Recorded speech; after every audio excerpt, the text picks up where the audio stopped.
నీకు స్తోత్రాలు ప్రభా. ఈ మధ్యాహ్న కాల సమయంలో నా ఉదయతు మా బలహీనతలన్నిటినీ నాయన అయా తుడిచి మా ఆరాధన మీరు అంగీకరించినందుకు నీకు స్తోత్రాలు చెల్లిస్తున్నాము ప్రభా. మా ఈ హృదయపూర్వకమైన ఆరాధన అయా నీ పాద సన్నిధికి మీరు చేర్చుకున్నందుకు నీకు స్తుతులు చెల్లించుకుంటూ ఆరాధించిన ప్రతి బిడ్డను మీరు దీవించండి.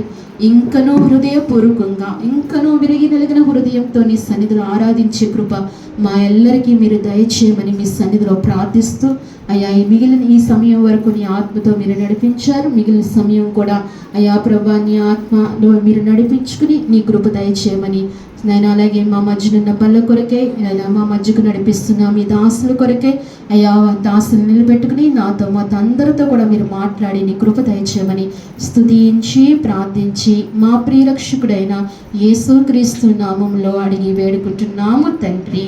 ఆమేన్. అందరం కూర్చుందామండి. ప్రతి ఒక్కరు కూడా కూర్చుందాం. మరి మీలో ఎవరైనా సాక్ష్యము అందించాలి అనుకుంటే ఈ వారము ఈ నెల ప్రభు చేసిన కార్యాలను బట్టి సాక్ష్యాలు ఇవ్వాలనుకుంటే లాస్ట్లో ఇద్దామండి సాక్ష్యము. సమయము మరి మన మధ్యకు వచ్చిన దేవుని దాసునికి సమయాన్ని ఇద్దాం. వాక్యమైన తర్వాత సాక్ష్యాన్ని పంచుకుందామండి. మా సంఘ పక్షాన కుటుంబ పక్షాన దేవుని దాసుని ప్రేమపూర్వకంగా ఆహ్వానిస్తున్నాను. మా సహవాసంలో కూర్చుని ఆరాధన చేస్తాం, అందుకని కూర్చుండిపోయినా ఏంటో. తర్వాత అనుకున్నాను, నిలబడినా కూర్చున్నా ఆరాధన దేవుడు వింటాడు కదా, ఉదయాన్ని కదా చూస్తాడు కదా అనుకున్నాను అనమాట. మంచిది. ఈ స్థలానికి నన్ను తీసుకుని వచ్చిన మన ప్రభు అయిన యేసుక్రీస్తునకు కృతజ్ఞతనై ఉన్నాను. అలాగే ఈ స్థలానికి నన్ను పంపించిన దైవజనులు శ్రీపాలయ్య గారికి హృదయపూర్వకమైన వందనాలు. నన్ను ఇక్కడికి ఆహ్వానించిన దైవజనులు ఉత్తమ గారికి, శారద గారికి, మీనాక్షి గారికి, సంఘ పరిశుద్ధులందరికీ కూడా నా హృదయపూర్వకమైన వందనాలు. మంచిది. ఈ స్థలంకి నేను రావడం మేబీ ఇది 4th టైం అనుకుంటా, మరి నాకైతే గుర్తులేదు. ఇంతకుముందు వచ్చాను, ఇది 4th టైం. మంచిది. కొన్ని మాటలు చూస్తాను.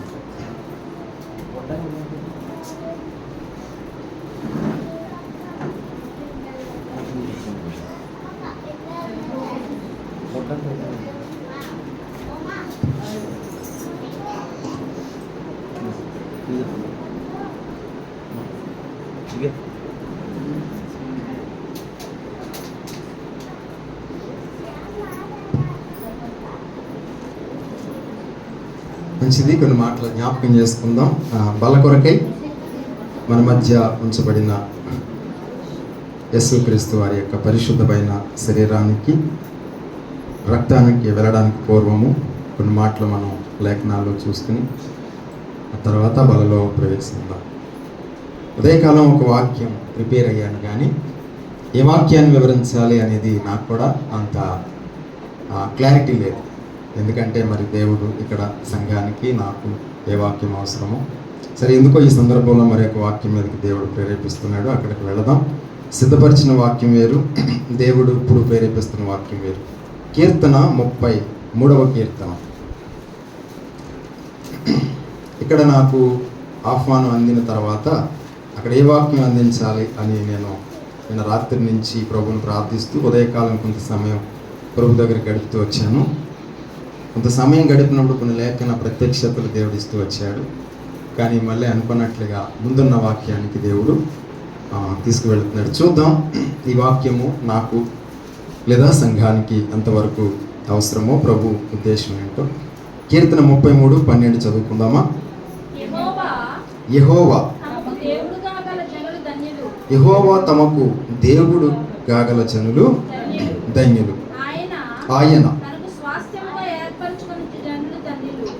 తనకు స్వాస్థ్యముగా ఏర్పరచుకునిన జనులు ధన్యులు. ఈ వాక్య లేఖన భాగము క్రైస్తవ సమాజానికి చాలా ఎక్కువగా అలవాటు ఉండి తెలిసిన వాక్యము. అన్ని సందర్భాల్లో అందరూ బోధించేటువంటి వాక్య భాగం ఇది. వాస్తవానికి లోకమందు క్రీస్తు తప్ప మరి ఒక దేవుడు లేడని మనం ఎరుగుదాం. లోకం ఎగకపోయినా మనం ఎరుగుదాం. అయితే పిలిచిన వారికి ప్రభు ఏం చెప్తున్నాడంటే, యెహోవా తమకు దేవుడు కాగల జనులు ధన్యులు. నిజమే, మనం చాలా ధన్యులు. ఎందుకంటే ఇప్పటికీ లోకములో జీవం లేని వాటిని సేవిస్తున్నారు, వాటికి సాగిలు పడుతున్నారు. మనమైతే జీవం గల దేవుడికి సాగిలు పడుతున్నాం. ఈ మన సమయం వ్యర్థం కాదు. సూర్యుని కింద మనుషులు పడి ప్రయాసం అంతయు వ్యర్థం. వారి భక్తి అంతా వ్యర్థం, వారి ధనమంతా, వారి ఆయుష్కాలం అంతా, వారి జీవితం అంతా వ్యర్థమే. వ్యర్థము వ్యర్థము సర్వమును వ్యర్థము అని ప్రసంగి చెప్పుచున్నాడు. అయితే క్రీస్తు యేసునందు ప్రయాసము ఈ ఇరుకులో కానీ, ఉడుకులో కానీ, వేదనలో కానీ, దుఃఖంలో కానీ, బాధలో కానీ, శోధనలో కానీ, ఆయా స్థితులలో కూర్చున్న మనము కాళ్ళు నొప్పులు వచ్చినా, గంటల తరబడి కూర్చున్నా, ఏ శారీరక మన బాధ ఉన్నా, మన ప్రయాసం మాత్రం వ్యర్థం కాదు. ఎందుకంటే క్రీస్తునందు ప్రయాసం వ్యర్థం కాదు గనక. కొండల తట్టు కనులెత్తినా, ఎక్కడెక్కడికి పరుగులెత్తినా, ఎక్కడెక్కడో దేవుని ఎత్తుకుంటే తిరిగినా, ఎంత ఖర్చు అంతా వ్యర్థమే కదా. మన భక్తి ఎప్పటికీ వ్యర్థం కాదు కదా. తాత్కాలికంగా కొన్ని ఇబ్బందులు ఉండొచ్చు, కొన్ని శ్రమలు ఉండొచ్చు, కొన్ని ఇరుకులు ఉండొచ్చు.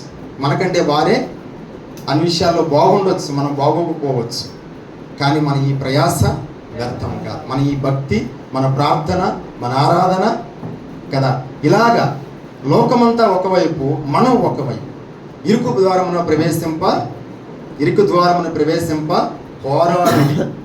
ఇరుకు ద్వారమున ప్రవేశింప పోరాడుడి అని చెప్పాడు యేసు ప్రభు వారు మత్తయి సువార్త 7:13 ప్రకారం కదా. ఇరుకు ద్వారం ప్రవేశం ఇదే మార్గం, ఇది ఇరుకు మార్గం. అనేకులు ప్రవేశింప చూచుదురు కానీ వారి వల్ల కాదు అని చెప్పాడు. నాశనములకు పోవు మార్గం వెడల్పుగాను విశాలముగా ఉన్నది, దాని గుండా పోయేవారు అనేకులు అని చెప్పాడు. బట్ అనేకులు మనం లేము, దాని గుండా పోయేవారు. మత్తయి సువార్త 7:13 ఒకసారి చదవండి. మత్తయి సువార్త 7:13. మత్తయి సువార్త 7:13. ఇంతసేపా మాకు ఇంత టైం ఇస్తే కదా, మా సహవాసంలో మేము వాక్యం చదవడానికి పోటీ పడతారు. ఇక్కడ అవకాశం ఎవరే కదా. ఇరుకు ద్వారమును ప్రవేశించుడి. నాశనమునకు పోవు ద్వారము వెడల్పును, ఆ దారి విశాలమునై ఉన్నది, దాని ద్వారా ప్రవేశించువారు అనేకులు.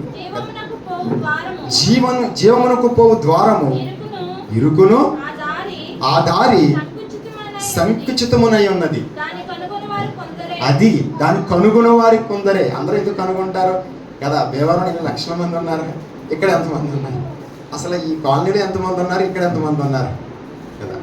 మన స్నేహితుల్లో, బంధువుల్లో, రక్త సంబంధులు ఎంతమంది ఉన్నారు, ఇక్కడ ఎంతమంది ఉన్నారు కదా. కొందరే కదా. జీవమునకు పోవు మార్గమును కనుగొన వారు కొందరే అని చెప్పాడు.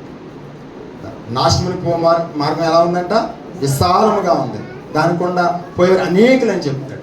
అనేకుల్లో మనం లేము కాబట్టి మన ప్రయాస వ్యర్థము కాదు అని క్రీస్తునందు. 33:12 ప్రకారం యెహోవా తమకు దేవుడిగా గల జనులు ధన్యులు. మంచిది. నిజానికి మనం దేవుని యొక్క ప్రజలుగా ఉండటము చాలా ధన్యత. ఈ ఉదయకాలం ఇంతవరకు మీరు ఆరాధన చేశారు, పాటలు పాడారు, అదేమీ వ్యర్థము కాదు కదా. ఎంతో అద్భుతం అన్నమాట. నిజముగా ఇవన్నీ కూడా జ్ఞాపకార్థంగా అక్కడ లిఖించబడతాయి, అక్కడ గ్రంథములు తెరవబడతాయి. ఆ గ్రంథంలో ఎవరు ఏ రీతిగా ఆరాధన చేశారు, ఎలా పాటలు పాడారు, ఎంత ఆత్మతో పాడారు, ఎంత సత్యంతో పాడారు, ఎంత యథార్థతతో పాడారు, ఏ ఉద్దేశంతో పాడారు, ఏ స్థితిలో పాడారు, ఆరోగ్యంగా ఉండి పాడేవా, అనారోగ్యంగా ఉండి పాడేవా, ఏ స్థితిలో ఉండి నీ దేవుడిని స్తుతించావో, కలిగి స్తుతించావో, కలగక స్తుతించావో, ఇబ్బందులో ఉండి స్తుతించావో, ఇరుకులో, వ్యాధిలో, బాధలో కూడా అద్భుతంగా దేవుడిని స్తుతించావేమో అక్కడ లిఖించబడుతుంది. ఈ ఆరాధన చాలా జ్ఞాపకార్థంగా చేరిపోద్ది. ఒక అరగంట, పావుగంట మీరు ఆరాధన చేసి పాటలు పాడితే అదంతా జ్ఞాపకార్థంగా ప్రతీది కూడా అక్కడ లిఖించబడతారు. కాబట్టి మనం చాలా ధన్యులము. అయితే ఇది సగం సత్యం. ఎంటర్ ద సంఘం, క్రైస్తవ సమాజం అనేకులు ఉన్నారు కదా. యెహోవా తమకు దేవుడి కాగల జనులు ధన్యులు, అది సగం సత్యం మాత్రమే, అక్కడతో సరిపోదు. తర్వాత మిగతా సత్యము మరొక స్థలంలో ఉంది, దాన్ని మనం నేర్చుకోవాలి. కీర్తన 33:12 యెహోవా తమకు దేవుడి కాగల ధన్యులని చెప్పాడు. తర్వాత వచనాన్ని మనం చూద్దాం. అక్కడ కాదండి, మరొక స్థలానికి మనం వెళ్ళిపోదాం. ఇర్మియా గ్రంథంలోకి వెళదాం. ఈ ఉదయకాలం కొన్ని మాటలు మనం జ్ఞాపకం చేసుకుందాం. సిద్ధపరిచిన వాక్యం ఒకటి, అయితే దేవుడు ఈ వాక్యం మీద నా మనసు ఉంచాడు కనుక చూద్దాం. ఇర్మియా గ్రంథం 17వ అధ్యాయం. ఇర్మియా గ్రంథం 17వ అధ్యాయం, పాత నిబంధన 642, పేజీ నెంబర్ 642. కదా. 642 ఇర్మియా గ్రంథం 17వ అధ్యాయము 5వ వచనం కానీ చదువుకుందాం. యెహోవా ఎలాగూ సెలవిచ్చుచున్నాడు, నరులను నరులు ఆశ్రయించి శరీరులను తనకు అధికారముగా చేసుకునుచు తన హృదయమును యెహోవా మీద నుండి తొలగించుకున్నవాడు శాపగ్రస్తుడు. యెహోవా దేవుడు కాగల జనులు ధన్యులే, కానీ యెహోవా మీద హృదయం కూడా తొలగిపోయే అవకాశం ఉంది. ఆ ధన్యుడు మళ్ళీ శాపగ్రస్తుడు అయిపోయే అవకాశం ఉంది. ఎందుకు? దేవుడిలో ఉండి నరులను ఆధారం చేసుకుంటూ, దేవుడిలో ఉండి ఏమన్నాడంటే యెహోవా ఇలాగ సెలవిచ్చుచున్నాడు, నరులను ఆశ్రయించి. అందుకని కీర్తనకారుడు అంటాడు, మనుషులను నమ్ముట కంటే యెహోవాను ఆశ్రయించుట, రాజును నమ్ముట కంటే. అంటే దేవుడిలో ఉండి కూడా దేవుడు కాగల జనులు ధన్యులమైన తర్వాత కూడా ఎక్కడైనా ఆశ్రయిస్తే, ఎక్కడైనా హృదయంలో ఆ తలంపు ఉంటే, ఆ ఉద్దేశం ఉంటే, ఆ ఆలోచన ఉంటే మళ్ళీ ఏమైపోతాం మనం? ధన్యులు కాస్త శాపగ్రస్తులు అయిపోతాం. ధన్యులు కాస్త ఈనాడు సార్వత్రిక సంఘంలో ఎక్కువ మంది కదా, చాలామంది అనేక వాటిని, అధికారాన్ని కదా, డాంబికాన్ని లేదా ధనాన్ని లేదా శరీరాన్ని, ఆయా వాటిని, లోకాన్ని ఆశ్రయిస్తూ వచ్చారు. మరి వారందరూ యెహోవా తమకు దేవుడు కాగల జనులు ధన్యుల లిస్టులోకి వెళ్ళిపోతారా? అంటే సగం సత్యంలో ఆగిపోతారు. అంటే యెహోవాను నమ్ముకుంటే సరిపోదు, యేసుక్రీస్తుని అంగీకరింటే సరిపోదు, మందిరానికి వస్తే సరిపోదు అన్నమాట. ఇప్పుడు మనం విగ్రహారాధన చెయ్యం, కానీ మనం దేవుణ్ణే పూజిస్తాం, యెహోవానే సేవిస్తాం, లేదా యేసుక్రీస్తు ప్రభువుకే సాగిలు పడతాం. కానీ అంతవరకు సరిపోదు అని చెప్తాడు. అక్కడతో ఆగిపోతే కుదరదు అంటాడు. ఇర్మియా 17:5 ప్రకారం యెహోవా ఇలాగ సెలవిచ్చుచున్నాడు, నరులను ఆశ్రయించి శరీరాలను తనకు ఆధారముగా చేసుకునుచు తన హృదయమును యెహోవా మీద నుండి తొలగించుకును వాడు శాపగ్రస్తుడు. ఎప్పటికీ కూడా ఏ స్థితిలోనైనా యోబు హృదయం ఎప్పుడైనా తొలగిపోయిందంటారా? యోబు హృదయం తొలగిపోయిందంటారా? ఆ స్థితిలో ఉంటే మన హృదయం కరెక్ట్గా ఉంటుందా? అప్పుడు మనకి కీర్తన 33:12 ఆపాదిస్తే అది కుదురుతుందా? ఆ వచనాన్ని బట్టి మనల్ని దేవుని బిడ్డలుగా అంగీకరించబడడానికి సమాజం లేదా క్రైస్తవ సమాజం లేదా దూతలు లేదా క్రీస్తు అంగీకరిస్తాడా? లేదా పరిశుద్ధాత్మ దేవుడు అంగీకరిస్తాడా? అలా కుదురుతుందంటారా? కదా. కాబట్టి ఇక్కడ మనం నేర్చుకుంటున్న ఒక సత్యం, ప్రభు అయిన యెహోవా మనకు చెప్తున్నాడు. అక్కడ ఏమంటాడంటే, యెహోవా మీద నుండి తన హృదయమును యెహోవా మీద నుండి తొలగించుకున్నవాడు శాపగ్రస్తుడు అని చెప్తాడు. అటువాడు ఎలా ఉంటాడు? తర్వాత మాట, వాడు ఎడారిలో అరువు వృక్షము వలె ఉండును, మేలు వచ్చినప్పుడు అది వానికి కనబడదు. మేలు వచ్చినప్పుడు ఎక్కడుంది అది? వాడి ఎడారిలో నాటబడిన ఒక వృక్షం అన్నమాట. దానికి మేలు తెలియదు, ఏమీ తెలియదు. ఎప్పుడు ఆ శ్రమలో ఉంటుంది కనుక, లేకపోతే ఆ ఎండలో ఉంటుంది కనుక, లేకపోతే ఆ మైకులో ఉంటుంది కనుక కదా. అక్కడ ఏం చెప్తాడంటే, వాడు ఎడారులోని అరువు వృక్షము వలె ఉండును, మేలు వచ్చినప్పుడు అది వానికి కనబడదు. వాడు అడవిలో కాలిన నేలయందును నిర్జనమైన చవిటి భూమి యందును నివసించును. ఎవడు వీడు?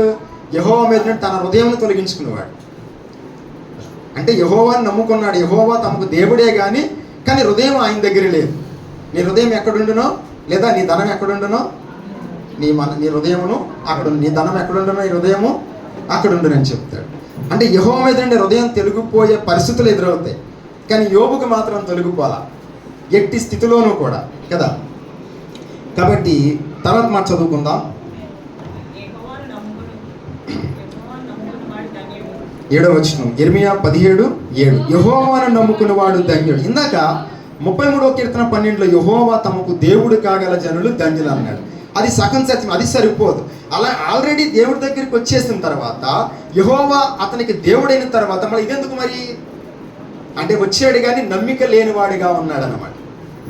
అంటే చాలామంది క్రీస్తుని అంగీకరించారు, వారు క్రీస్తునే సేవిస్తారు, మందిరానికే వెళతారు, ప్రార్థనే చేస్తారు, కానీ ఆయనను నమ్ముకున్నారు, అనగా ఆయన ఆధారం చేసుకున్నారు. యెహోవా చేయగలడా, యేసుక్రీస్తు చేయగలడా అనే స్థితిలో ఉంటారు. ఇలాంటి అవకాశం కూడా ఉంది. దేవుడు నమ్ముకున్న తర్వాత అపనమ్మకంలో ఉండే పరిస్థితి కూడా ఎదురయ్యింది.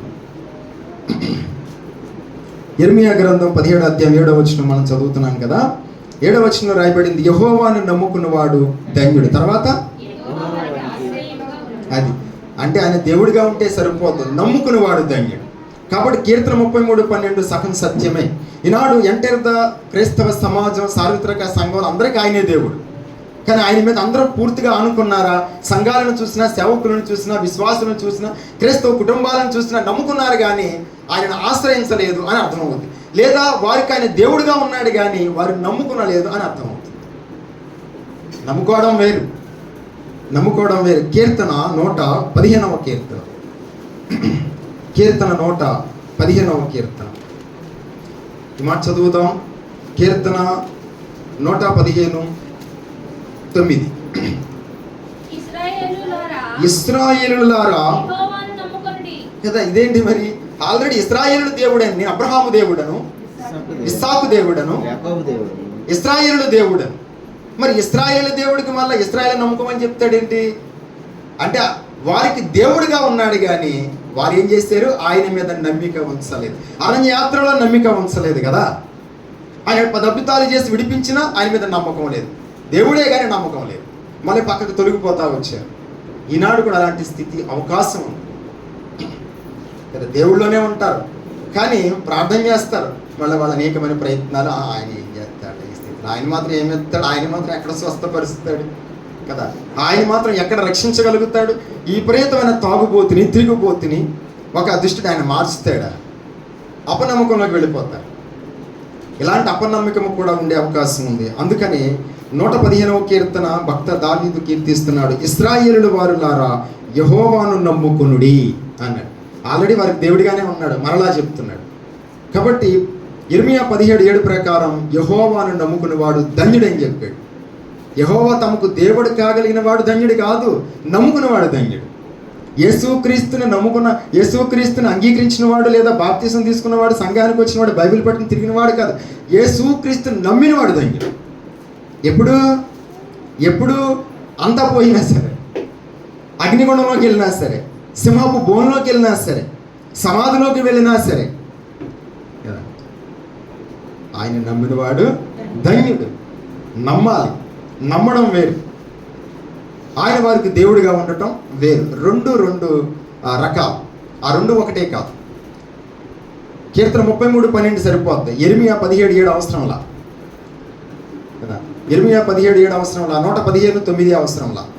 కీర్తన 33:12 క్రైస్తవ సమాజానికి, సార్వత్రిక సంఘానికి సరిపోద్ది. అక్కడితో సరిపెట్టుకోవచ్చు దేవుడు. అక్కడితో సరిపోదని మరణ వాక్యాలు రాయించి మనకిచ్చాడు. కాబట్టి ఇశ్రాయేలు వారలారా యెహోవాను నమ్ముకునిడి. ఇలాంటి అపనమ్మకస్తులు ఉంటారు కనుక దేవుడు మనకి కొన్ని మాటలు అనుగ్రహిస్తున్నాడు. చూద్దాం కొన్ని మాటలు. యేసుక్రీస్తు ప్రభువారు ఈ విషయమై కొన్ని మాటలు ఏం చెప్తారనేది ఉదయకాలము మనం కొన్ని మాటలు జ్ఞాపకం చేసుకుందాం. చూద్దాం. మార్కు సువార్త మాట చదువుకుందాం. మార్కు సువార్త 5వ అధ్యాయం. మార్కు సువార్త 5వ అధ్యాయం. దేవుడు ప్రేరేపించిన కొలది, ఆయన ఆత్మ ప్రేరేపించిన కొలది, వచనాలు అందించిన కొలది, జతపక్షులను పోగజేసిన కొలది వెళ్ళిపోతాను. సాధారణంగా అన్కంట్రోల్ పర్సన్. ఒక గంట చెప్తాను, మరి నాకు సమయం చెప్పలేదు కదా, గంట చెప్తాను. నేను ఇంతకుముందు కూడా చెప్పాను కదా, మా సేవకులు ఒక 45 నిమిషాలు చెప్పండి అంటే గంట చెప్తాను. ఇంకా అప్పటి నుంచి కొన్నాళ్ళ నుంచి చెప్పడం మానేశారు. టైం కానీ నేనే గంట 10 నిమిషాలు చెప్పి ముగిస్తున్నాను కదా, చెప్పడం మానేశారు. మార్కు సువార్త 5వ అధ్యాయము 21వ వచనం కానించి కొన్ని మాటలు చూద్దాం. ఉదయకాలం కొన్ని మాటలు. యెహోవా తమకు దేవుడు కాగల జనులు ధన్యులు, యెహోవాను నమ్ముకునేవాడు ధన్యుడు, యెహోవానికి ఆశ్రయముగా ఉండును. ఇర్మియా 17:7, కీర్తన 33:12 2 వచనాలని పెట్టుకుని మధ్యలోకి కొన్ని వచనాలు తీసుకుని వచ్చి పరిశుద్ధాత్మ ప్రేరేపణ బట్టి ఉదయకాలము మనకేం కావాలో ఆ విషయాలు మనం నేర్చుకుందాం. ఓకే. మార్కు 5:21 చదువమ్మా. ధోని ఎక్కి అద్దరికి వెళ్ళినప్పుడు బహుజన సమూహము ఆయన వద్దకు కూడి వచ్చెను. ఆయన సముద్ర తీరమునుండగా సమాజ మందిరపు అధికారులలో యాయూరను ఒకడు వచ్చి ఆయనను చూచి కదా, యేసుక్రీస్తుని చూడగానే పాదాల మీద పడిపోయాడు. ఎంత అద్భుతము కదా. ఈనాడు హృదయంలో ఆ స్థితి మనకుందా? యేసుక్రీస్తుని చూడగానే పాదముల మీద పడే. ఇప్పుడు ఏ స్థితిలోనైనా ఆయన నమ్మకం ఎలా ఉందో చూడండి. ఏ స్థితిలో పడ్డాడు ఆయన అంటే తర్వాత మనం చదువుకుందాం కదా. చావనై ఉన్నది. ఆయన ఎవరిని ఆశ్రయించాల. ఇప్పుడు యెరెమీయా గ్రంథం 17:5 మనం ఏం చదువుకుందాం? నరులను ఆశ్రయించి యెహోవా మీద నుండి తన హృదయం తొలగించుకునేవాడు శాపగ్రస్తుడు. ఈ సమాజం అధికారి యేసుక్రీస్తు మీద ఆయన ఏం చేస్తాడే అనుకోలా. ఆయన గురించి విన్నాడు, నమ్మాడు, ఆయన దేవుడని తెలుసుకున్నాడు, ఆయన మాత్రమే చేయగలడని నమ్మాడు. ఆమె అతని యొక్క చిన్న కుమార్తె. ఎవరు ఆమె అంటే సమాజ మందిరపు అధికారి యొక్క చిన్న కుమార్తె. ఏమైంది అంటే మనం చూస్తాం, నా చిన్న కుమార్తె చావనై ఉన్నది, అది బాగుపడి బ్రతుకున్నట్లు నీవు వచ్చి దాని మీద నీ చేతులు ఉంచవలనని ఆయనను మిగుల బతిమాలుకొనగా. అర్థమైపోయింది. ఆ సమాజ మంత్రికి ఒక అధికారి. అలా అక్కడ ఆ ప్రాంతంలో చాలా మంది ఉండొచ్చు, చాలా అవకాశాలు ఆయనకు ఉండొచ్చు. కానీ అతను ఎక్కడికి వచ్చాడు? యేసు ప్రభు దగ్గరికి వచ్చాడు. పాదాల మీద పడ్డాడు, సాగిలి పడ్డాడు, ఆయన బ్రతిమలాడుకుంటున్నాడు. ఎందుకంటే అతని యొక్క చిన్న కుమార్తె సావనై ఉన్నది కనుక. అక్కడ చదువుతున్నాం కదా, 23వ వచనం. నా చిన్న కుమార్తె చావనై ఉన్నది, అది బాగుపడి బ్రతుకున్నట్టు నీవు వచ్చి దాని మీద నీ చేతులు ఉంచవలనని ఆయన మిగుల బతిమాలుకొనగా. తర్వాత అంటే బతిమాలితే ఎలా బతిమాలాలి? నమ్మితే ఎలా నమ్మాలి? ఆశ్రయిస్తే ఎలా ఆశ్రయించాలి? ఆయన మనతో కూడా వచ్చినట్టు. యెహోవా తమకు దేవుడు కాగల, అది సరిపోదు. నేను క్రీస్తున్నా, నేను దేవుడు నమ్ముకున్నానండి మందిరానికి, అది సరిపోదు.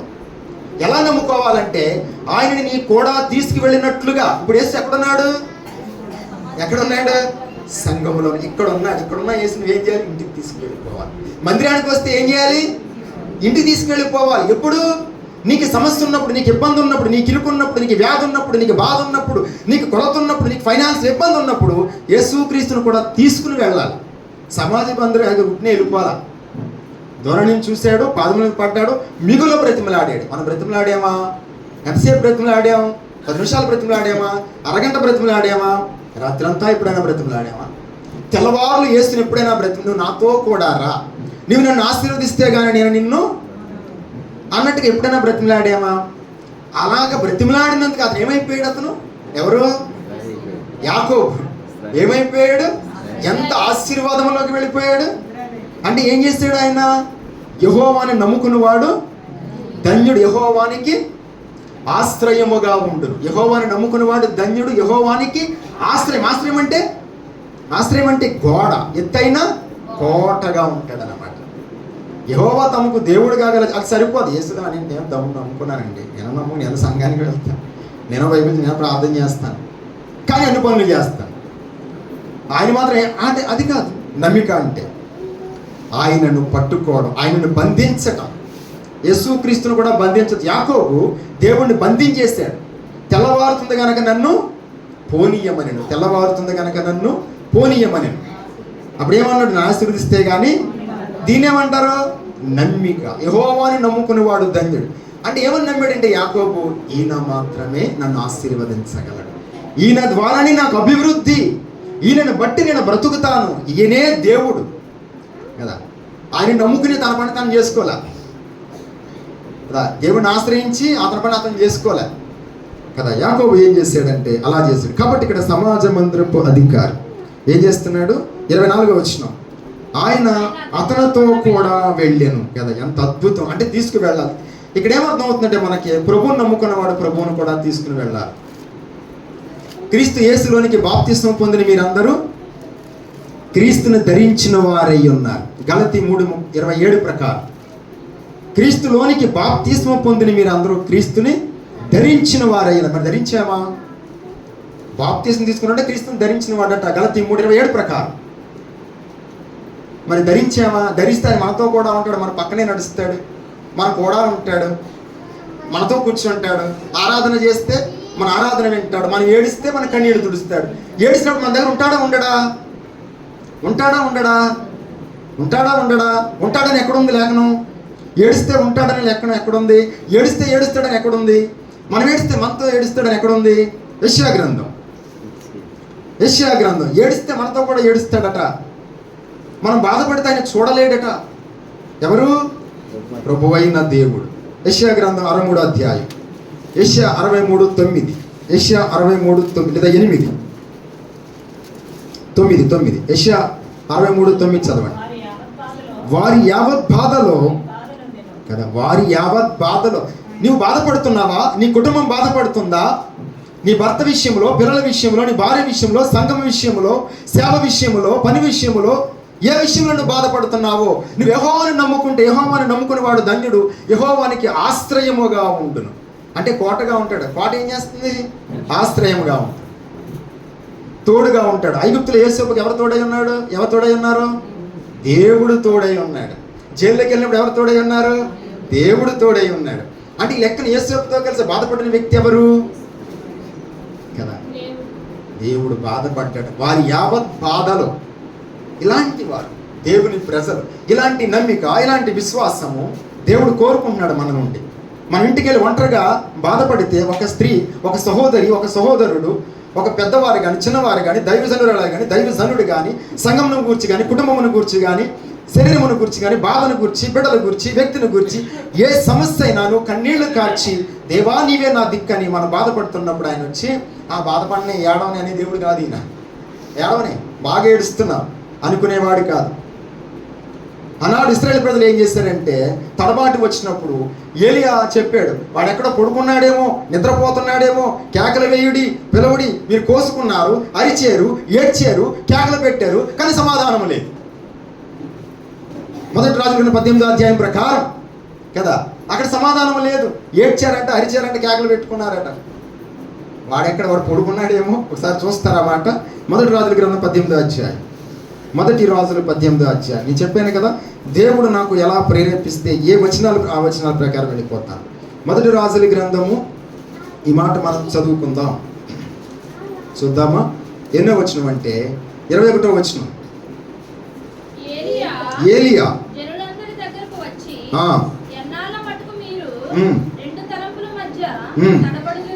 అక్కడ తడబడుతున్నారు. అక్కడ ఆపేద్దాం, మరి టైము చాలా తక్కువ టైం కాబట్టి మనం ఇక్కడ చూద్దాం. 26వ వచనం, 18:26. వారు తమకు ఇయ్యబడిన ఎద్దును తీసుకుని సిద్ధము చేసి ఉదయం మొదలుకి మధ్యాహ్నం వరకు బయలా మా ప్రార్థన వినము, బయలు పేరును బట్టి ప్రార్థన చేసిరి గాని ఒక మాట అయినను ప్రత్యుత్నిచ్చేవాడు ఎవడునూ లేకపోగా గొంతులు వేయి మొదలు పెట్టిరి. ఒకటి చదవండి అమ్మా. మధ్యాహ్నము కాగా ఏలియా, వాడు దేవుడై ఉన్నాడు, పెద్ద కేకలు వేయుడు. వాడు ఒకవేళ ధ్యానం చేయుచున్నాడేమో, దూరమునున్నాడేమో, ప్రయాణం చేయుచున్నాడేమో, వాడు నిద్రపోవచ్చున్నాడేమో, ఒకవేళ లేపవలసి ఉన్నదేమో అని అపహాస్యము చేయగా కదా కదా, వాడు నిద్రపోతున్నాడేమో. కాబట్టి ఈనాడు యెహోవా తమకు దేవుడు కాగల జనులు ధన్యులు. మనంత ధన్యులం కదా.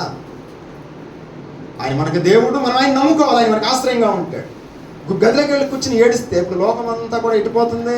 యేసుక్రీస్తుని వదిలేసి నిజమైన దేవుడు, సత్యవంతుడు కదా, 2025 సంవత్సరాల కిందట శరీరంలో లోకానికి వచ్చి స్త్రీలో వేలాడిన దేవుని చూడకుండా గదిలోకి ఏడిస్తే ఏం ఉపయోగం? కానీ నీ ఏడుపు నా ఏడుపు వృధా కాదు, నీ నా కన్నీళ్లు వృధా కాదు, నీ నా బాధ వృధా కాదు, హృదయ వ్యాధులు వృధా కాదు. నిజముగాని వృధా. యేసుక్రీస్తుని నమ్ముకుంటే, యథార్థంగా సేవిస్తే నీతో కలిసి వచ్చి పక్కన కూర్చుంటాడు కదా. ఏ వచనం ప్రకారం? యెషయా 63:9 ప్రకారం వారి యావత్ బాధలో ఆయన బాధ నొందెను. వారి యావత్ బాధలో కదా బాధ నొందుతాడట. అంతటి గొప్ప దేవుడండి, ఎంత మహిమగల దేవుడండి, ఎంత శక్తి కలిగిన దేవుడండి నా దేవుడు. ఈ దేవుడిని బట్టి నాకు చాలా ఉత్సాహం. అంటే నేను ఎప్పుడు నీరసంగా ఉంటాను, అలర్ట్గా ఉంటాను, నేను హుషారుగా ఉంటాను. నేను నన్ను ఆరాధన చేయమంటే 1.5 గంట చేస్తాను నాన్ స్టాప్గా కదా. 1.5 గంట చేస్తాను. దేనిని బట్టి? ప్రభువును బట్టి. ఉత్సాహంతో చేస్తా, ఉద్రేకంతో చేస్తా, దైవ ఆవేశంతో చేస్తా ఆరాధన. ఎందుకని? ఆయనంటే నాకు అంత నమ్మిక, అంత ఇష్టం. ఎందుకని? నేను ఏడ్చినప్పుడు నా ప్రభువు నాతో కూడా ఏడ్చాడు, నాతో కూడా ఉన్నాడు, నా వ్యాధిలో ఉన్నాడు, నా బాధలో ఉన్నాడు, నా పేదరికంలో ఉన్నాడు, నా నిందలో ఉన్నాడు, నా అవమానంలో ఉన్నాడు. నా దేవుడు నాతో కూడా. నన్ను నిందించిన వారు నిందిస్తున్నప్పుడు ప్రభు నాతో కూడా ఉన్నాడు, నన్ను అవమానించినప్పుడు ప్రభు నాతో కూడా ఉన్నాడు, నేను పేదరికంలో ఉన్న నా ప్రభు నాతో కూడా ఉన్నాడు. యెహోవా తమకు దేవుడు కాగల జనుడు ధన్యుడు. సకం సత్యమే. యెహోవాని నమ్ముకునేవాడు ధన్యుడు, యెహోవానికి ఆశ్రయముగా ఉండునంటే కదా. ఎక్కడున్నాం మనం? కదా. ఇక్కడ ఏం చెప్తున్నాడు ఏలియా 27వ వచనములో, మధ్యాహ్నము కాగా ఏలియా వాడు దేవుడై ఉన్నాడు, పెద్ద కేకలు వేయుడి, వాడు ఒకవేళ ధ్యానము చేయుచున్నాడేమో, దూరమునున్నాడేమో, ప్రయాణము చేయుచున్నాడేమో, వాడు నిద్రపోతుడు. పాపం ఈనాడు నిద్రపోయేవాడిని పట్టుకుని వెళ్ళి అక్కడ గుడ్లు కొట్టించుకుని ఆ డబ్బులు అన్నీ ఇచ్చేద్దాం, అలా ఇచ్చినంతా ఖర్చు చేసుకుని కదా. ఎంత ప్రయాస, ఎంత లైన్ అండి భీమవరంలో ఎంత లైన్ అండి, 2 కిలోమీటర్ల లైన్, ఎక్కడ 10 మంది లేరు. నీ భక్తి వృధా కాదు, నీ ప్రయాస వృధా కాదు కదా. ఇంటికెళ్ళి ఒకదానివి ఏడు, ఇంటికెళ్ళి ఒక్కడవై నీ కుటుంబంతో కలిసి ఏడు, నీ దేవుడు నీతో కూడా వచ్చేస్తాడు. సమాజ మందిరపు అధికారితో ఆయన ఏమని రాయబడింది అక్కడ 23వ వచనంలో, ఆయన అతనితో కూడా వెళ్ళెను అని రాయబడింది. ఆయన అతనితో కూడా వెళ్ళెను అంటే తీసుకుని వెళ్ళిపోయాడు. వచ్చి ఈనాడు మనం తీసుకువెళ్తున్నాం ఆ యేసుక్రీస్తు ప్రభువుని. మనం వచ్చి మనమే మందిరానికి, మనమే ఇంటికి వెళ్దాం. మళ్ళీ ప్రభువేడి కూడా మనం వచ్చి మనం వెళితే ఏంటి ఉపయోగం? ప్రభువును తీసుకుని వెళ్ళిపోవాలి, ప్రభువుని బంధించేయాలి. ప్రేమతో, భక్తితో, యథార్థతతో, పరిశుద్ధతతో, నీతితో, సత్యముతో ప్రభువును బంధించాలి. విశ్వాసముతో ప్రభువును బంధించాలి. అమ్మా నీ విశ్వాసము గొప్పది, అమ్మా నీ విశ్వాసము గొప్పది, అమ్మా నీ విశ్వాసము గొప్పది అంటాడు యేసు ప్రభువారు. కాబట్టి వాడు నిద్రపోతున్నాడట. లోకములు ఇలాంటి స్థితి ఉంది. 28వ వచనం అంటాడు, వారు మరీ గట్టిగా కేకలు వేయచ్చు, రక్తము కారు మట్టుకు తమ మర్యాద చప్పున కత్తులతోనూ తర్వాత శస్త్రములతోనూ తన దేహములను కోసుకుని చుండిరి కదా. ఈనాడు ఇదే జరుగుతుంది లోకంలో. ఎంత ప్రయాసం కదా, గుండెలు కొట్టించుకుంటాడా, ఏవో చేస్తాడు, ఎంతో తన ధనమంతా ఖర్చు చేసుకుంటాడు. కానీ ఇంటి ఉపయోగం మనం ఏమేమో ఏదో కొంచెం బట్టలు వేసుకుంటాం, బైక్లు పెట్టుకుంటాం, వచ్చేస్తాం.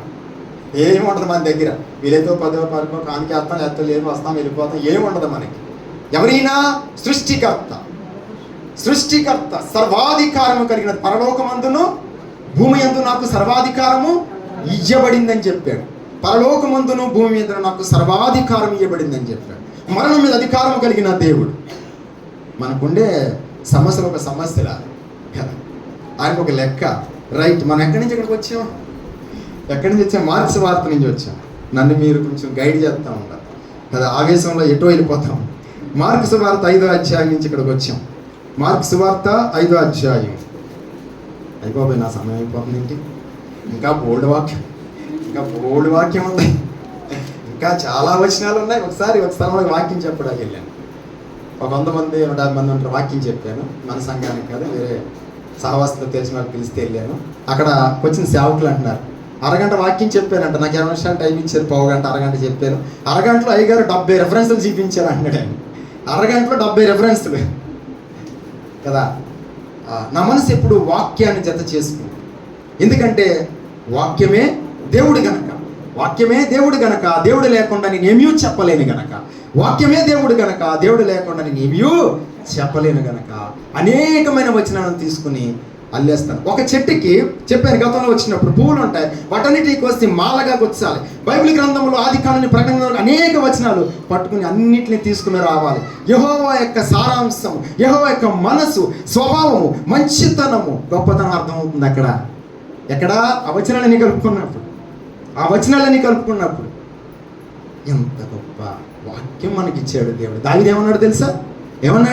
చాలా అన్నాడు. ఏమన్నాడు మాకేం తెలుసు అన్నారు మీరు కదా.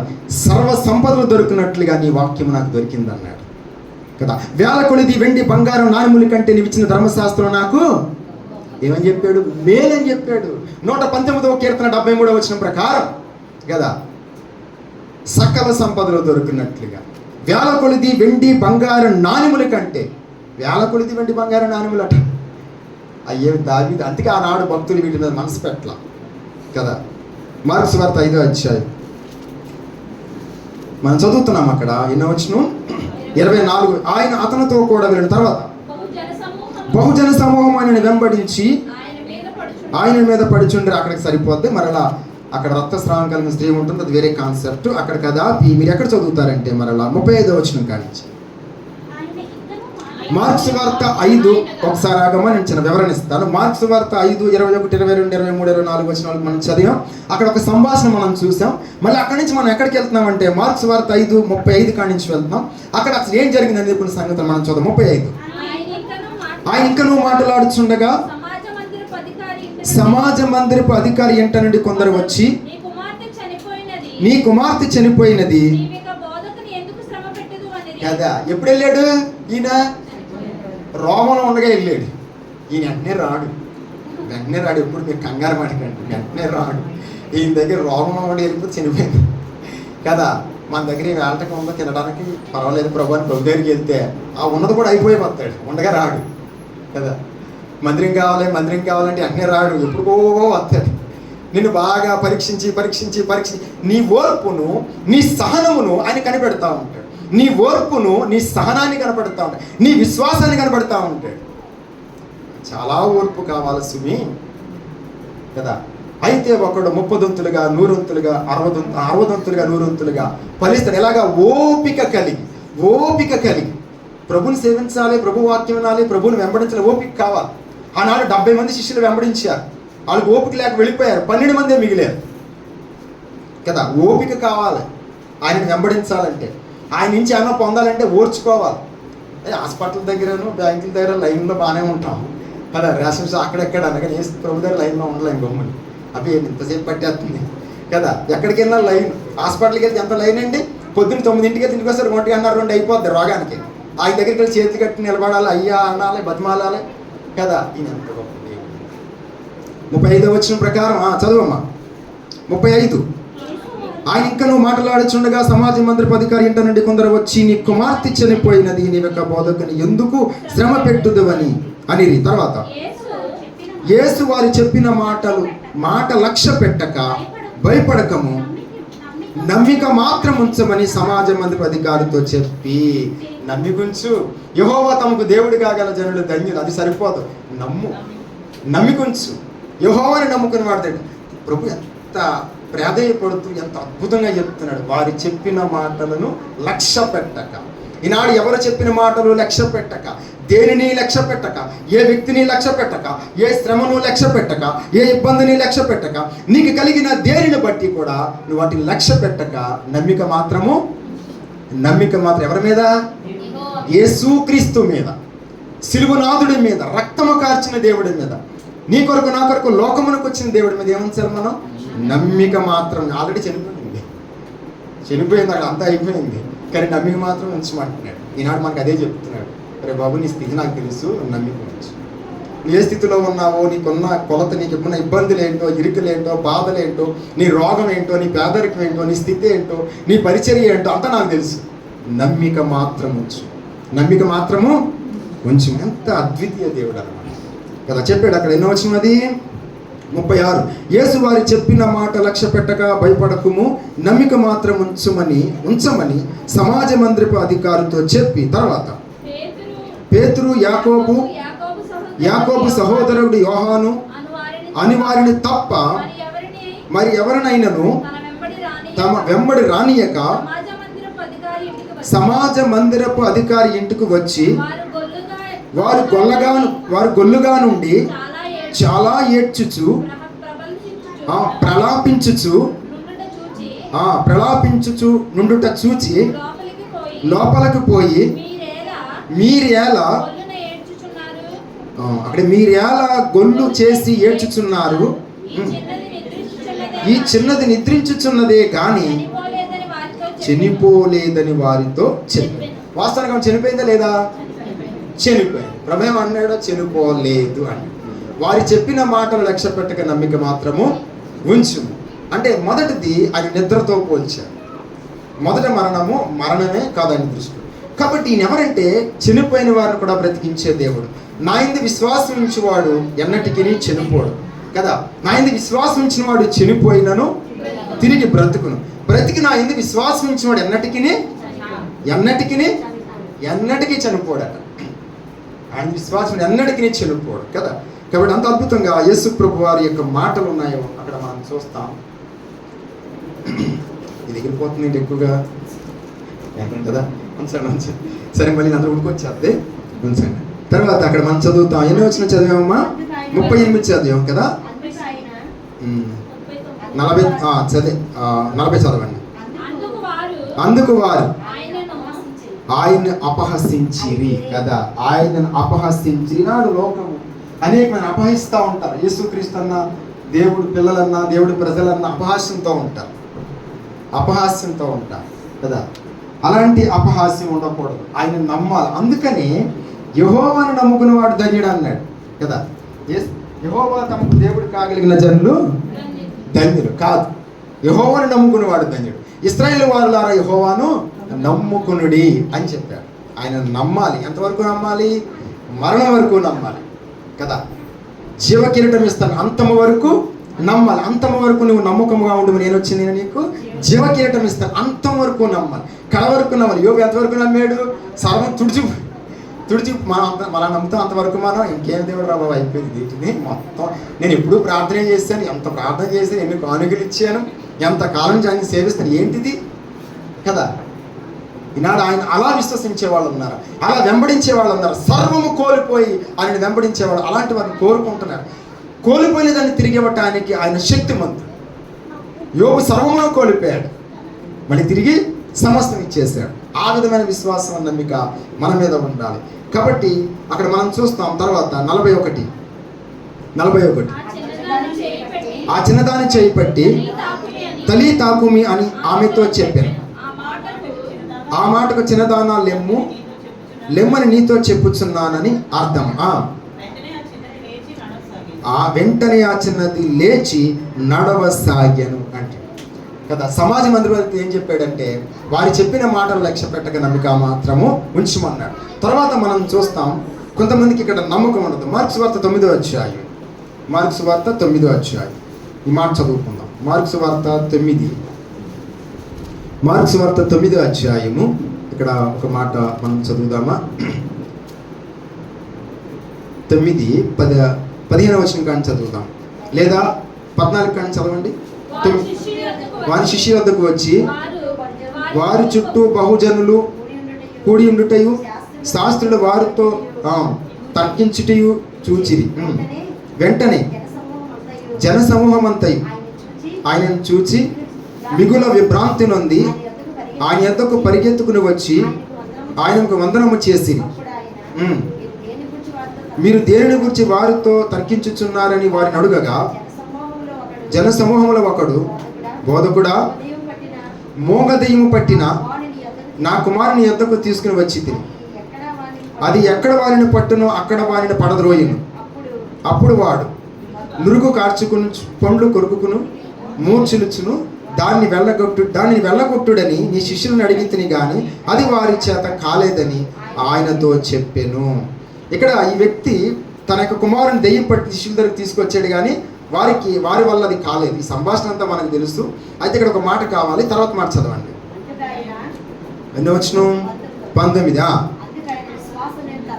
అందుకు ఆయన విశ్వాసము లేని తరము వారులారా. ఏ తరం ఇది? విశ్వాసము లేని తరం. యెహోవా అందరికీ దేవుడే, కానీ సరైన విశ్వాసము లేదు, సరైన నమ్మకం లేదు. అందరూ క్రైస్తవులే, అందరూ ప్రభుని సేవిస్తూ ఉంటారు, కానీ విశ్వాసం ఎంతమందికి ఉన్నది? అమ్మా నీ విశ్వాసము గొప్పది, అమ్మా నీ విశ్వాసము గొప్పది, నీ విశ్వాసం నిన్ను స్వస్థపరచును అన్నాడు. అంటే ఏది స్వస్థపరుస్తుంది మనల్ని? విశ్వాసం. ఏది మన పైకి తీసుకొస్తుంది, ఏది మనం బాగు చేస్తుంది, ఏది మనల్ని అభివృద్ధి చేస్తుంది, దేని వల్ల మనకు ఆశీర్వాదం కలుగుతుందంటే విశ్వాసం వలన కదా. ఏం చెప్పాడంటే ఆ తరము వారికి యేసు ప్రభు వారు, అందుకని విశ్వాసము లేని తరము వారు అంటే మనం కదా. విశ్వాసం లేని తరం అంటే మంది. ఈ తరాన్ని గురించి ప్రభు అన్నాడు, విశ్వాసము లేని తరము. తర్వాత మాట, ఎంతకాలం నేను మీతో కూడా ఉంటాను, ఎంతకాలం నేను మిమ్మల్ని సహిస్తాను. అంటే ఆయన సహిస్తూ వస్తున్నాడు అనమాట. అనేక విషయాల్లో మనం సహిస్తున్నాడు. విశ్వాసము లేనప్పుడు, యథార్థత లేనప్పుడు, పరిశుద్ధత లేనప్పుడు, నీతి లేనప్పుడు, సత్యము లేనప్పుడు, సోమరతనంతో ఉండినప్పుడు, సరైన భక్తి చేయలేనప్పుడు, సరిగా నడవలేనప్పుడు, సరిగా నిలబడలేనప్పుడు, సరిగా సాగలేనప్పుడు, ఉదయకాలం లేసి ప్రభుని స్తుతించలేనప్పుడు, నమ్మిక లేనప్పుడు కూడా మనం సహిస్తున్నాడు కదా. విశ్వాసము లేని తరము వారులారా అని చెప్పాడు. తర్వాత నిన్నమాట 20వ వచనం, వారిని తీసుకుని వచ్చి దెయ్యము ఆయనను చూడగానే వారిని విలవిలలాడించెను గనుక వాడు నేలన పడి నురుగ కార్చుకొనుచు పొరులాడుచుండెను. ఇది వీనికి సంభవించి ఎంతకాలం అనేదని వాని తండ్రిని అడగగా బాల్యము నుండియే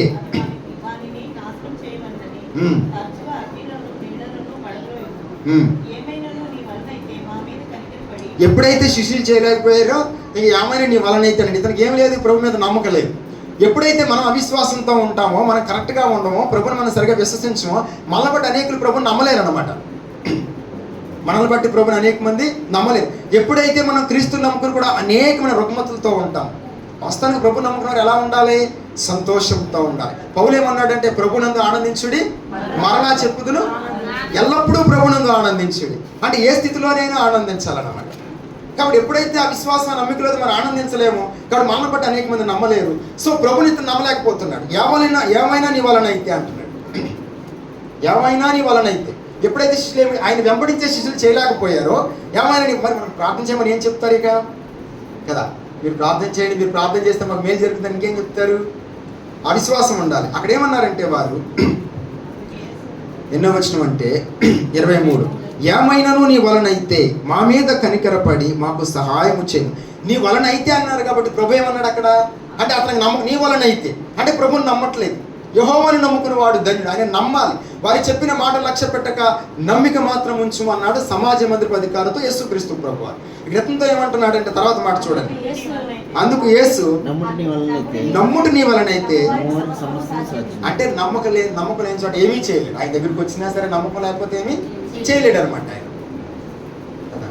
అందుకే నీ వలనైతే అన్నాడు కదా, అందుకని ఆ మాట చెప్పాడు. నీ వలనైతే అంటే అది ఏమనుకుంటున్నాడు? వాళ్ళు ఎలాగే చెరువు నీ వలన నవ్వుద్దా, ఇలాంటి అనుమానం నీ వలన నవ్వుద్దా అన్నట్టు అడుగుతున్నాడు. కాబట్టి అప్పుడు ప్రభు ఏమన్నారంటే, నమ్ముటి నీ వలనైతే నమ్మువానికి సమస్తము సాధ్యం. తర్వాత అతనితో చెప్పాను, వెంటనే ఆ చిన్నవాని తండ్రి నమ్ముచున్నాను, నాకు అపనమ్మకం ఉండకుండానట్లు సహాయం చేయమని బిగ్గరగా చెప్పాను. నమ్ముతున్నాను కానీ నాకు అపనమ్మకం లేకుండా నీవు సహాయం చేయి. నమ్ముతున్నాను కానీ మనం కూడా అదే చేయాలి. మరి ఏం చేస్తాం బలహీనం అయితే. మత్తయి సువార్తలో మరొక సంభాషణ, ఇదే డైరెక్ట్ సంభాషణ ఉంటుంది, అది కూడా చూసి మనం ముందుకు వెళ్ళిపోదాం, ముగించుకుందాం. మత్తయి సువార్త ఇక్కడ ఒక సందర్భాన్ని మనం జ్ఞాపకం చేసుకుందాం. మత్తయి సువార్త 9వ అధ్యాయం. మత్తయి సువార్త 9వ అధ్యాయంలో కూడా అంటే నమ్మిక లేని ప్రజలు, యెహోవా తమకు దేవుడుగా గల జనులు ధన్యులు అన్నాడు. అయితే యెహోవాను నమ్ముకునే వాడు ధన్యుడు. ఆయన నమ్మాలి అని మనం ఉదయకాలం చూస్తున్నాం. సంపూర్ణంగా ప్రభు మీద ఆనుకోవాలని. మత్తయి సువార్త 9వ అధ్యాయము 27వ వచనం కానించి ఒక మాట చదువుకుందాం. యేసు అక్కడ నుండి వెళ్ళుచుండగా, మత్తయి సువార్త 9:27, యేసు అక్కడ నుండి వెళ్ళుచుండగా ఇద్దరు గుడ్డివారు నేను చదువుతానమ్మా ఒకసారి, నేను ఒక్కడిని చదువుతాను, కన్ఫ్యూజ్ చేయకండి. యేసు అక్కడి నుండి వెళ్ళుచుండగా ఇద్దరు గుడ్డివారు ఆయన వెంట వచ్చి, దావీదు కుమారుడా మమ్మును కనుకరించమని కేకలు వేసిరి. మత్తయి సువార్త 9:27 నేను చదువుతున్నాను, క్లారిటీగా ఈ వాక్యాన్ని చూడండి. ఓకే, అక్కడ యేసు ప్రభువారు యేసు అక్కడి నుండి వెళ్ళుచుండగా ఇద్దరు గుడ్డివారు ఆయన వెంట వచ్చి, దావీదు కుమారుడా మమ్ము కనుకరించమని కేకలు వేసిరి. తర్వాత యేసు ప్రభువారు అక్కడ ఏం జరుగుతుందో చూద్దాం. ఆయన ఇంట ప్రవేశించిన తర్వాత ఆ గుడ్డివారు ఆయన వద్దకు వచ్చి, యేసు నేను ఇది చేయగలనని మీరు నమ్ముచున్నారా? ఇవాళ మళ్ళీ కూడా అడుగుతున్నాడు, నా దగ్గరికి వచ్చావు కదా, నన్ను నమ్ముతున్నావు నువ్వు? ప్రభు చూడు ఎందుకు అడిగాడు ఆ మాట అంటే, వారి పట్ల ప్రభు విశ్వాసం లేదు. వీరు అపనమ్మికతో నన్ను వెంబడిస్తున్నారు, పరిపూర్ణ విశ్వాసం వారికి లేదు. ప్రభు అడుగుతున్నాడు ఏమని, ఇది చేయగలనని మీరు నమ్ముతున్నారా? మీకు మందిరం ఇవ్వగలడని మీరు నమ్ముతున్నారా? నీ వ్యాధి బాగు చేయగలని నమ్ముతున్నావా? నీ కుటుంబాన్ని బాగు చేయగలని నమ్ముతున్నావా? నిన్ను పరలోకము తీసుకెళ్ళగలడని నమ్ముతున్నావా? ఆయన నిన్ను రక్షించేవాడని నమ్ముతున్నావా? ప్రభు ఎంత అద్భుతంగా అడుగుతున్నాడు. మార్కు సువార్తలో ఏమన్నాడంటే, నమ్ముడు నీ వలనైతే అన్నాడు. ఎందుకని? ఏమైనా నీ వలనైతే నాకు ఈ కార్యం చేయమన్నాడు. ఇక్కడ వారు స్వస్థపరచమంటే అక్కడ ఆయన అడుగుతున్నాడు, ఎంత అద్భుతంగా అడుగుతున్నాడు చూడండి కదా. 28వ వచనం, ఆయన ఇంట ప్రవేశించిన తర్వాత ఆ గుడ్డివారు ఆయన వద్దకు వచ్చిన. అక్కడికి ఒక మాట. తర్వాత యేసు ప్రభు వారు మాట్లాడుతున్నారు. ఏమని మాట్లాడుతున్నారంటే, యేసు నేను ఇది చేయగలనని మీరు నమ్ముచున్నారా? ఎందుకని కదా, దేవుడిగా నమ్ముతున్నారు తప్ప అన్నీ చేయగలడో లేదో అన్న డౌట్ ఉంది వాళ్ళకి కదా. దేవుడు వెంబడిస్తే సరిపోదు వెంబడిస్తే సరిపోదు. ఏమని ఉండాలంటే విశ్వాసం. ఈయన ఏమైనా చేయగలడు, ఈయన ఏమైనా చేయగలడు. లేని వాటిని ఉన్నట్టుగాను కదా, లేని వాటిని ఉన్నట్టుగా పిలిచేవాడు. నమ్మాడంటే అబ్రహాం. అలాంటి నమ్మిక ఉండాలి, ఆ నమ్మికలో మనం ఉండాలి. కాబట్టి అక్కడ చెప్తున్నారు వారు, ఆయన ఇంట ప్రవేశించిన తర్వాత ఆ గురుడి వారు ఆయన వద్దకు వచ్చి, యేసు నేను ఇది చేయగలను మీరు నమ్ముచున్నారా అని వారిని అడుగగా, తర్వాత మాట, వారు నమ్ముచున్నాము ప్రభువా అని ఆయనతో చెప్పిన. అప్పుడు ఆయన వారి కన్నులు ముట్టి, మీ నమ్మిక చొప్పున మీకు కలుగునగా అని అతనితో చెప్పినంత గొప్ప. అంటే ఇప్పుడు ఏం జరుగుతుంది? నమ్మికను బట్టే జరుగుతుంది. నా జీవితంలో ఏమి జరిగినా నమ్మికను బట్టి జరుగుతుంది. వెంబడిస్తే సరిపోదు. యెహోవా తమకు దేవుడు కాగల జనులు ధన్యులే. అందరికీ ఆయన దేవుడే. భీమవరం అంతా, ఆంధ్ర రాష్ట్రం అంతా, భారతదేశం అంతా, ప్రపంచం అంతా క్రైస్తవ సమాజం చాలామంది ఉన్నారు. చాలా క్రిస్టియన్ పేటలు ఉన్నాయి. అందరికీ ఆయన దేవుడే. కానీ సరైన విశ్వాసం లేక వారి జీవితాలు ఎలా ఉన్నాయి? ఏ విధముగా ఆయన వెంబడిస్తున్నారు? ప్రభుని ఆశ్రయిస్తున్నారా? ఇంకా వేటినైనా ఆశ్రయిస్తున్నారా? మనం ప్రభుని ఆశ్రయిస్తున్నామా, నమ్ముతున్నామా, ఇంకా వేటి మీద ఆధారపడుచున్నారా? ఇలాంటి వారు ఉంటారని మాటలు చెప్తున్నాడు. అది ఇలాంటి అవకాశం కూడా ఉండినది కదా. నమ్ముట నీ వలన అయితే అన్నాడు. ఈ గుడ్డివారిని అడుగుతూ నమ్ముతున్నావా అంటే నమ్మితేనే జరుగుద్ది కార్యం, నమ్మకపోతే ఏం జరగదు. దేవుడే. ప్రార్థన మందిరానికి వెళ్తాం, వస్తాం, గదిలో ప్రార్థన చేసి అన్నీ చేస్తాం, కానీ నమ్మకం లేదు కదా, మరి ఏమీ జరగదు. ఎన్నాళ్ళైనా సరే కార్యం ఏమీ జరగదు, ఎన్నాళ్ళైనా కార్యము జరగదు. నమ్మితేనే జరుగుతుంది కదా. అక్కడ యేసు ప్రభు అద్భుతంగా చెప్పారు, వారు నమ్ముచున్నాము ప్రభువా, మత్తయి వార్త 9:29, వారు నమ్ముచున్నాము ప్రభువా అని ఆయనతో చెప్పిరి. అప్పుడు ఆయన వారు కన్నులు ముట్టి, మీ నమ్ముక చెప్పున మీకు కలుగునుగాక అని చెప్పినంతలో వారు కన్నులు తెరవబడెను. ఎంత అద్భుతం అన్నమాట. అంటే దేని బట్టి జరిగింది? కుమారి నీ విశ్వాసం నిన్ను స్వస్థపరచునుగాక. నా విశ్వాసం, నా నమ్మికే మన జీవితాల్లో కార్యాలు చేస్తాయి. నా కాన్సెప్ట్ ఏంటంటే నా విశ్వాసం, నా నమ్మికను బట్టే మన జీవితంలో అభివృద్ధి, సంఘములో అభివృద్ధి, సేవలో అభివృద్ధి, కుటుంబంలో అభివృద్ధి, క్రైస్తవ సమాజంలో అభివృద్ధి ఉంటుంది, ఆశీర్వాదం ఉంటుంది, అన్నీ ఉంటాయి. దేనిని బట్టి? నమ్మికను బట్టి. నమ్మకుండా వెంబడించిన కదా. దేవుడిగా ఉంటే సరిపోదు, పరిపూర్ణ విశ్వాసం. నాకు సమయం తక్కువ, లేకపోతే చూద్దాం. ఇంకొక మాట, మత్తయి శుభవార్త కాదు, ఈ మాట ఒకసారి చదువుకుందాం. యోహాను సువార్త చదువుదాం. యోహాను సువార్త 2 మాటలు ముగిస్తాను. నాకు టైం అయిన తర్వాత మీరు ఇలా అనండి, లేకపోతే నాకు చాలా కష్టం. ఒక 2 మాటలు వాక్యాన్ని పూర్తి చేయాలి. ఎందుకంటే సమయం, ఈ వాక్యము 1.5 గంట వాక్యం ఇది.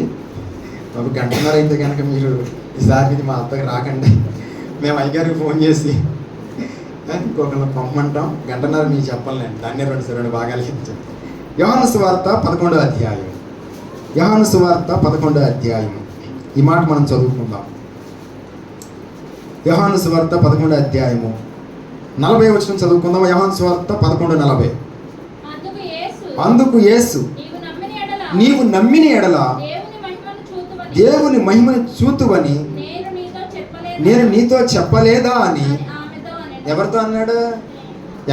ఈయన మార్తతో అన్నాడు. ఎవరితో అన్నాడు? యేసు ప్రభు మార్త. ఏ విషయంలో, ఏ సందర్భంలో? లాజరు చనిపోయిన సందర్భంలో. రాయి తీసేయమంటే, వద్దు ప్రభు 4 దినాలు అయింది చనిపోయి, కాబట్టి శవం కంపు కొడుతుంది, వద్దని చెప్పింది. అప్పుడు ప్రభు ఏమన్నాడంటే, మార్త ఇంతేనా, నమ్మలేదా? నువ్వు నమ్మిన ఎడల దేవుని మహిమను చూతు అని చెప్పాడు.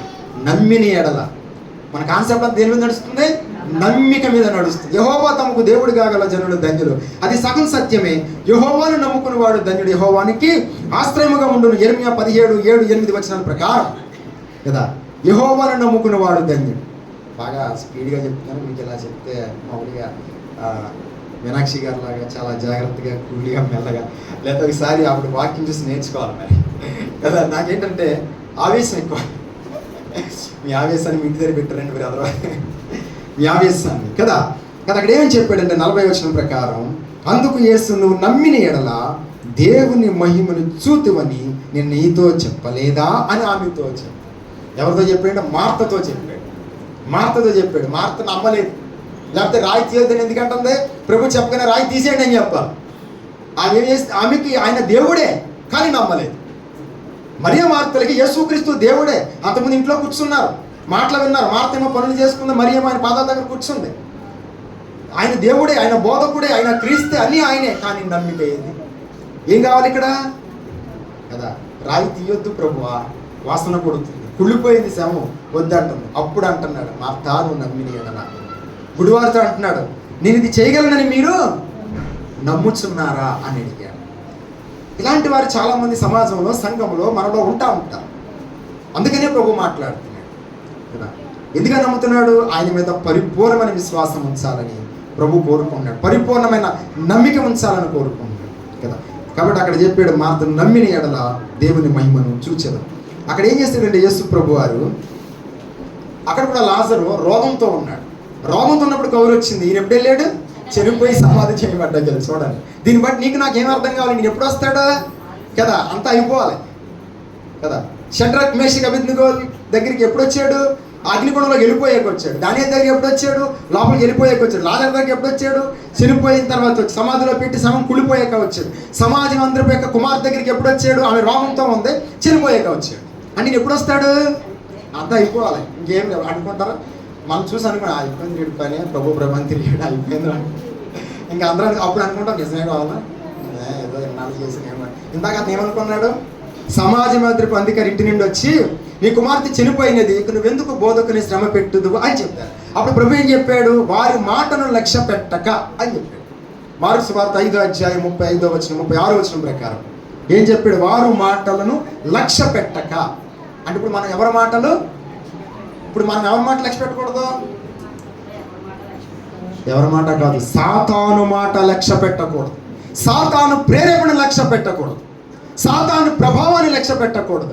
అయిపోయింది నీ బ్రతుకు, నువ్వు ప్రభావం తిరుగుతుంది. నీకు ఏముంది? యోబు దగ్గరికి తన భార్య వచ్చి కదా ఏముందంటే, ఇంకా యథార్థత విడవకుందువా కదా, కాబట్టి దేవుని మరణము కమ్మని దేవుని దూషించి మరణం కమ్మని అంటారు కదా. దేవుని దూషించి అంటుంది.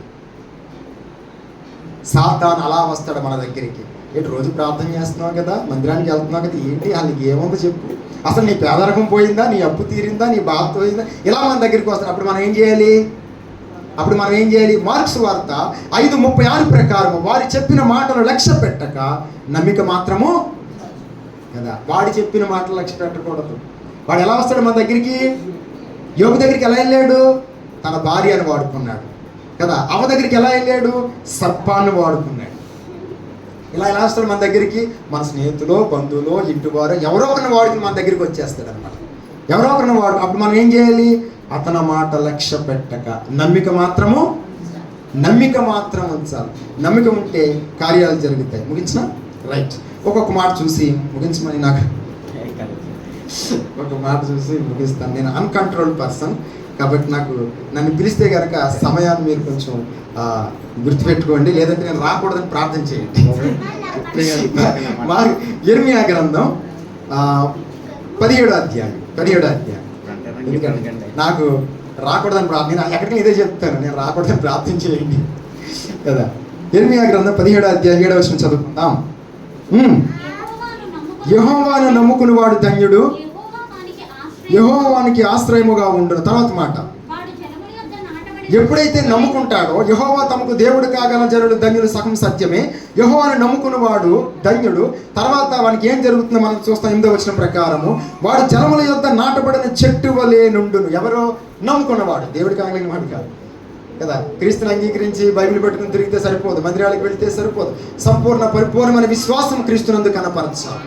అపారమైన విశ్వాసం, కొండలను పెగిలింపగల పరిపూర్ణ విశ్వాసాన్ని కనపరిచిన వాడు ఎవరు? అపోస్తుడైన పౌలు. కొండలను పెగిలింపగల పరిపూర్ణ విశ్వాసం కనపరిచాడు. ఆ విశ్వాసాన్ని నమ్ముకుంటాడు అంటాడు. అక్కడ వాడు ఎలా ఉంటాడంటే, నమ్ముకుంచిన వాడు జలముల యొద్ద నాటబడిన చెట్టు వలె నుండును. అది కాలముల యోరన దాని వేణు తన్నును, వెట్ట కలిగినను దానికి భయపడదు, దాని ఆకు పచ్చగా నుండును, వర్షం లేని సంవత్సరమున చింతనందదు, కాపు మానదు. నమ్ముకున్న వాళ్ళు ఎలా ఉంటారు? దేవుడైతే సరిపోదు. యెహోవా తమకు దేవుడు కాగలిగిన జనులు ధన్యులు. కాబట్టి ప్రపంచ క్రైస్తవ సమాజాన్ని అందరికీ క్రీస్తు దేవుడే, కానీ నమ్ముకున్న వారు ఎంతమంది? కొద్దిమందే. పరిపూర్ణ విశ్వాసం ఉంచిన వారు ఎంతమంది? కొద్దిమందే. యేసుక్రీస్తుని వెంబడించిన వారు 12 మందే. దావీదు వంటి విశ్వాసం ఎవరికి ఉంది? పౌలు వంటి విశ్వాసం ఎంతమందికి ఉంది కదా. అలాంటి విశ్వాసం ఉంచాలి. వాక్యం పరిపూర్ణం అవ్వలేదు. ఇంత ఆవేశంగా ఇంత స్పీడ్గా చెప్పినా సరే సమయం అయిపోయింది. మరి ఐఎమ్ సారీ, ఎందుకంటే నా ఆవేశం అలాంటిది, నా స్పీడ్ అలాంటిది.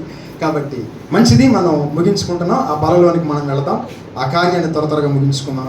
ఈ ఉదయకాలం ఏం నేర్చుకున్నామంటే, ప్రభువా ఆ బలం మీద ఉన్న పరిశుద్ధ ప్రభు యొక్క శరీరము రక్తంలోనికి వచ్చే ముందు లేఖనములో చెప్పినట్లుగా నీవు నమ్ముచున్నావా అని అడిగావు. ఈ ఉదయకాలం నన్ను, ఈ మధ్యాహ్నం నన్ను ప్రశ్న అడిగితే నా నమ్మకం ఎంతవరకు ఉంది, నా విశ్వాసం ఎంతవరకు ఉంది, నువ్వు నాకు దేవుడిగా ఉన్నావా లేదా, నేను నీ మీద పరిపూర్ణంగా అనుకున్నానా, నిజమైన విశ్వాసం నమ్మిక నాకు ఉందా లేదా కదా. నమ్ముడు నీ వలనైతే నమ్మువానికి సమస్తము సాధ్యం అన్నాడు. నీది చేయగలనని మీరు నమ్ముచున్నారా అని గుడ్డివారిని అడిగాడు.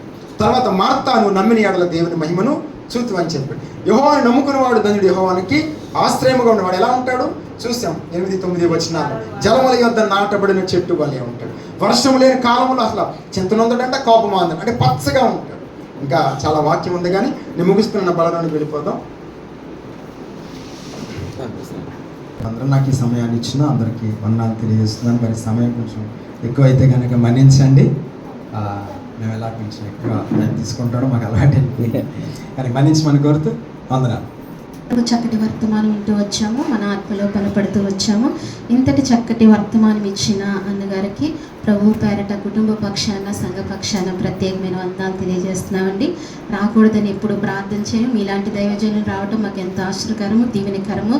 మరలా రావాలనే ప్రార్థనలో మేము జ్ఞాపకం చేసుకుంటామండి. మనందరం లేచి నిలబడి దేవుని కానుకలు సమర్పించుకుందాం.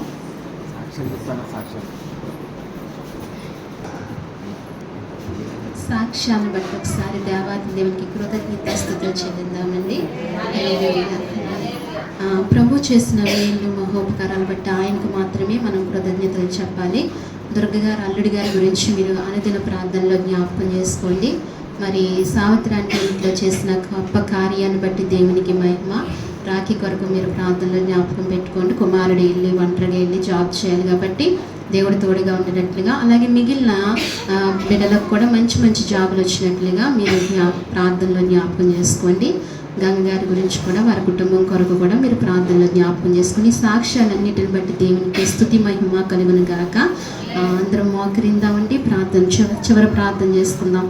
ఇంతవరకు దైవ వర్తమానం వింటూ మనం బలపడుతూ వచ్చాము, ఎంతో మేలు పొందుకుంటూ వచ్చాము. మన మధ్యన దేవుని దాసులు మన మధ్యకు దేవుడు నడిపిస్తూ వచ్చారు. అలాగే చక్కటి వర్తమానం విన్నాము. యెహోవాకు దేవుడు గలవారు ధన్యులు, జనులు ధన్యులని దేవుని వాక్యము సెలవిస్తూ వచ్చింది. అలాగే ఆయన్ను పూర్తిగా నమ్మాలని దేవుని వాక్యం ఇంతవరకు మనతో మాట్లాడుతూ వచ్చారు. అవును, ఆయన్ని నమ్మాలి, ఆయన మీద నమ్మిక ఉంచాలి. ఎంత మాత్రము నమ్మిక ఉంచకపోతే మన జీవితాల్లో కార్యాలు జరగవని, ఆయన చివరి వరకు అంతము వరకు అలాగే చూస్తారని ఇంతవరకు లేఖనాల ద్వారా మనం చూస్తూ వచ్చాము. చివరి క్షణాల్లో ఆయన ఏదైనా చేయగలిగిన సమర్థుడైన, ఉన్నవి లేనట్టు లేనివి ఉన్నట్టు చేయగలిగిన శక్తిమంతుడు దేవుడు మనకున్నాడు. అగ్నిగుండంలోనికి వెళ్ళిపోయిన తర్వాత దేవుడు గొప్ప కార్యం చేశాడు. ముందు చేయగలిగిన దేవుడు చివరి స్థితిలో కూడా చేయగలిగిన గొప్ప దేవుడు మన పక్షాన్ని ఉన్నాడు. మనం యెహోవాకు మనము జనులము, ఆయనకు దేవుడు, మనకు దేవుడై ఉన్నాడు. మనం ఎంతగానో ధన్యులుగా భావిస్తూ ఆయన మీద పూర్తి నమ్మకం పెట్టుకుంటూ, ఆయన మీద పూర్తి విశ్వాసము పెట్టుకుంటూ మన విశ్వాస జీవితంలో కొనసాగాలని దేవుని వాక్యం సెలవిస్తూ వచ్చింది. చివరి ప్రార్థన చేసుకుందామండి. అలాగే ఈ వార కార్యక్రమాల్లో కూడా మీరు దృష్టి ఉంచాలి. శుక్రవారం ఉపవాస కూడికి మీరు అందరూ రావాలి. ఆదివారం తిరిగి ఆరాధనకు అందరూ రావాలి. అలాగే రేపటి దినాన్న గంగారింటికాడ జరుగుతున్న 11 గంటలకు గృహ కూడికి మీరు అందరూ హాజరు కావాల్సిందిగా మనం చేస్తున్నాను. చివరి ప్రార్థన చేసుకుందాం. మన మధ్యన తల్లి చివరి ప్రార్థన చేస్తారు. దీవెన అయ్యగారు ఇస్తారు, ఆశీర్వచన అయ్యగారు ఇస్తారు.